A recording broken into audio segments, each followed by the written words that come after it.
It is being widely reported, at least the first ship of 11 people that we summarily executed as a country in the Caribbean Sea as they were traveling from Venezuela to Trinidad. And then I think they were actually, once they realized like they're being tailed by a drone, they tried to turn back to Venezuela. It is being reported that those people now in Venezuela were just merely fishermen, and which makes sense. Because 11 people on a boat running drugs of that size does not make sense, because you're wasting gas. You want it to be the drugs.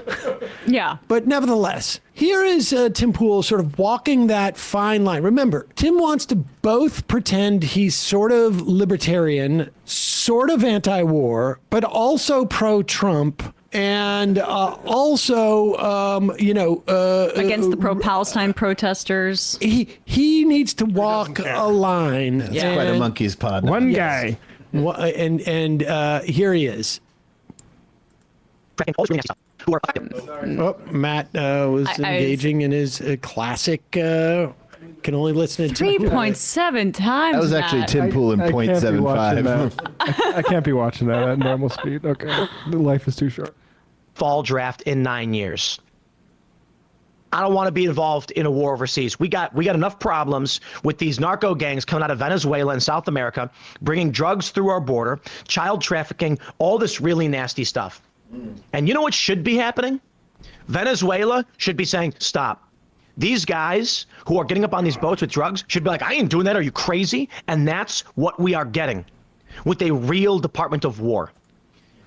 I got to tell you, 10 years ago, 15 years ago, we get, what was it, Collateral Murder was the name of the video put up by WikiLeaks.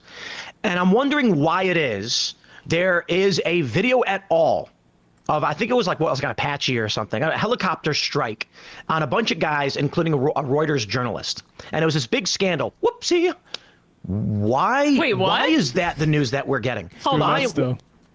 Hold on. Wait. Hold on. Why was that the news? It was leaked by Chelsea Manning, and she was in jail for years because of that specific video. We are confused, Tim. Is he? Does he not know what? Does he think it was accidentally leaked by the U.S. government? He does this weird thing where he tries to play both sides, but like that was an example where the president was a liberal, and the liberals were the ones upset about that too. Also, No, that was during during Obama. Well, they were the ones who imprisoned Chelsea Manning for the leak. Right. This was the leak came out under Obama too. Yeah. And I'm just to self-centeredly point out, he's reappropriating Whoopsie. I think, or maybe that's just a thing. No, there's no way. Okay, whatever. It's just a Mortal Kombat. I guess. Also, like, how are we getting out of foreign wars by bombing and trying to provoke? We're trying to do is provoke Venezuela. It's just like he doesn't seem to he doesn't know the history of that, or he never bothered to. But go ahead. Okay. What are we doing over there? Now, I get it. You had the Gulf War, you had weapons of mass destruction, whatever the claims were. And I'm just like, what is this? The obsession that the liberal economic order had, the European and U.S. forces with going overseas and nation building. They were trying to pause. It was incidentally.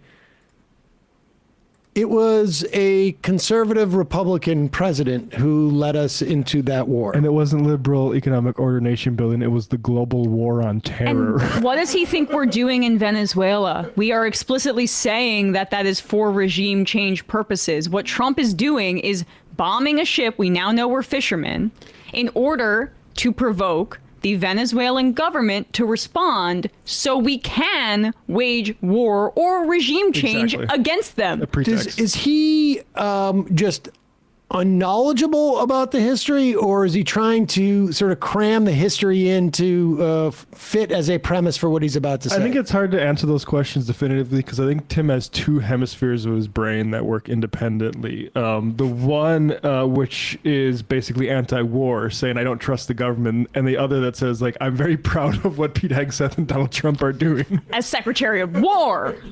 Nation building, right? What does that have to do with making the American people live better lives? Now, let me say this. I'm not so stupid or naive to think that with Hegseth and Trump, we won't get similar things. I don't trust any of these guys to a certain degree. I certainly see Trump and Hegseth tremendous improvements. Trump has done amazing things working towards peace. They announced the other day this Gaza-Israel peace plan, which I don't trust Israel at all.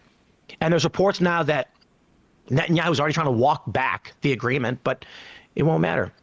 You're going up against Trump and Hegseth, and these guys. Wait. These are not the weak, woke military of Feels yesterday. like you trust them. Yeah, right. Didn't you just say you don't trust them all the way?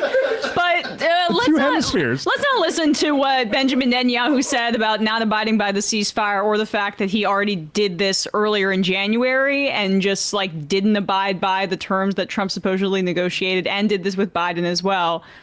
We just trust the strong men that make Tim feel safe. But I don't trust them all the way. But I'm proud of what they're doing. And I love them. Here he gets to the boat. So here's what I'm interested in.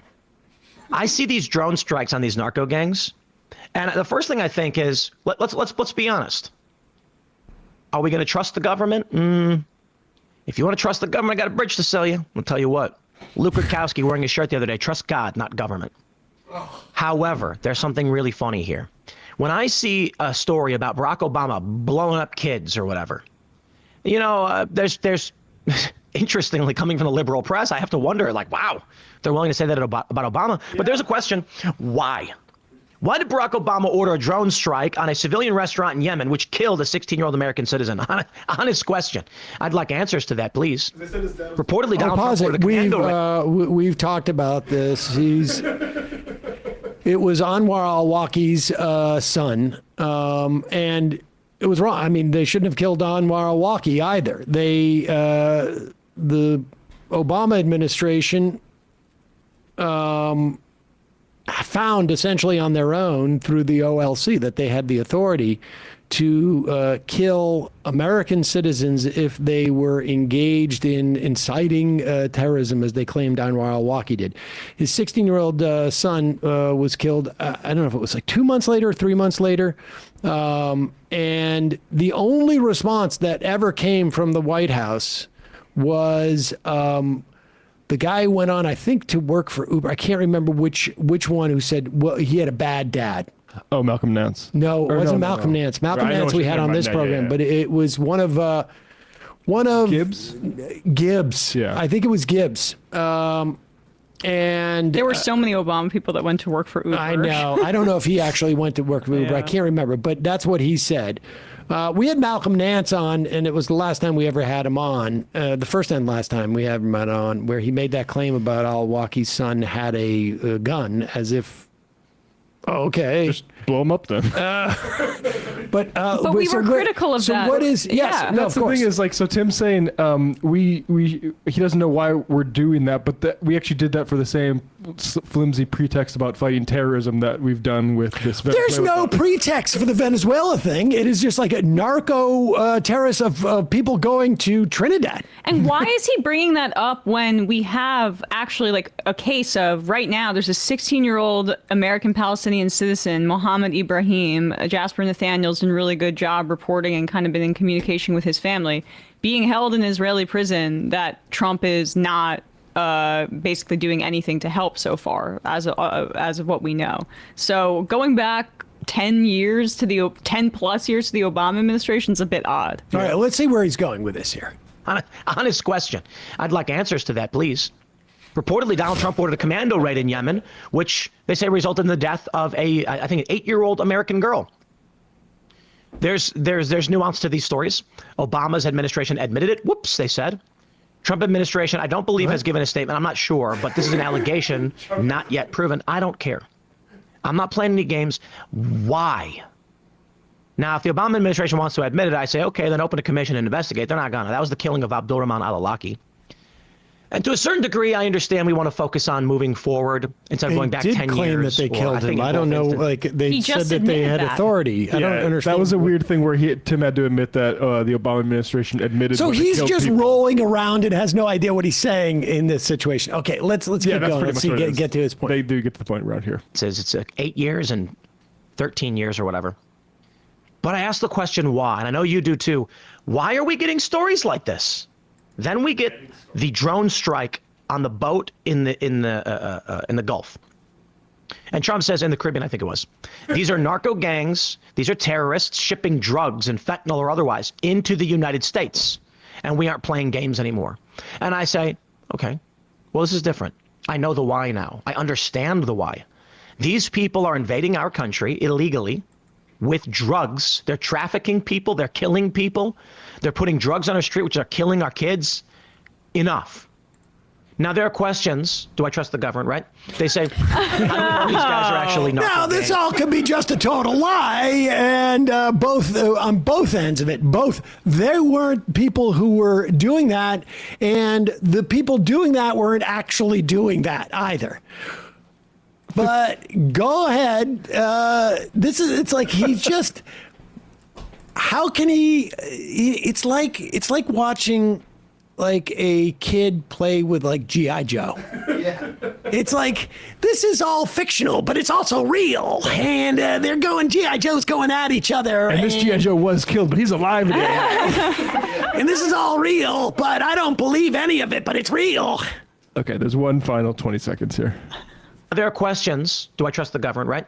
They say, how do we know these guys are actually narco gangs or whatever? Okay.